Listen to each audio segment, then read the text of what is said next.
In love siya. Ang aga naman para ma-in love.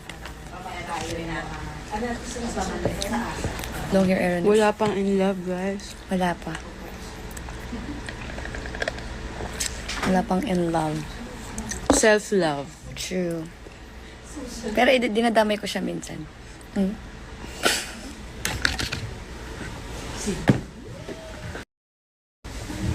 Himlay.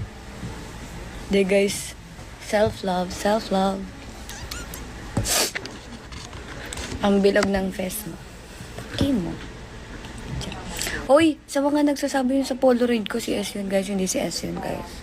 I swear to God, mamatay man ako. Hindi si S yun. Okay, so huwag na siyang dinadamay sa kung ano-ano. Hayaan na natin siyang mabuhay ng payapa.